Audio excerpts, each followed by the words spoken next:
यह कहानी उत्तर प्रदेश के एक छोटे से गांव कालू जलालपुर की है, जहां रोहन नाम का गरीब किसान रहता था। उसके पास बस 2 बीघा जमीन थी। हर साल की तरह इस साल भी उसने गेहूं बोने का सपना देखा था। लेकिन आसमान में महीनों से बादल तो आते थे, पर बरसात की एक बूंद तक धरती को नसीब नहीं हुई।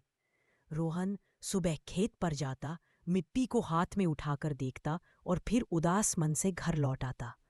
उसके साथ उसके 2 भाई और रहते थे। वह दोनों रोज कहते, भैया, इस बार फसल नहीं लगाओगे क्या? रोहन बस इतना कह पाता।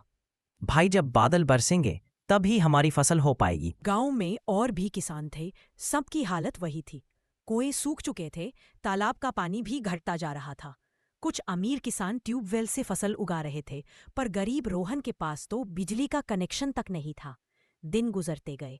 गांव के चबूतरे पर रोज एक ही चर्चा होती, कब आएगी बरसात। कोई कहता अगले हफ्ते आएगी, कोई कहता इस साल शायद सूखा पड़ जाए। इन चर्चाओं से रोहन का दिल और भारी हो जाता। एक दिन रोहन ने सोचा, अगर बारिश न भी हुई तो क्या मैं हार मान लूं?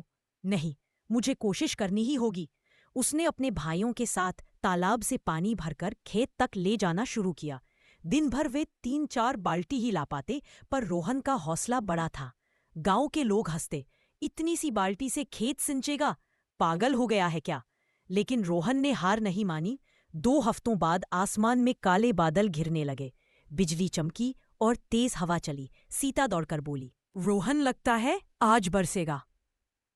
भाई भी खुश होकर नाचने लगे।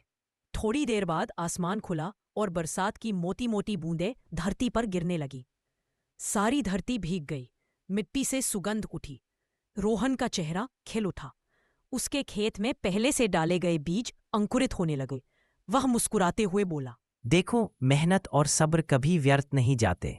भगवान देर करता है, अंधेर नहीं। कुछ महीनों बाद रोहन की फसल लहलहाने लगी। गांव वाले जो उसका मजाक उड़ाते थे, अब उसकी मेहनत की तारीफ करने लगे।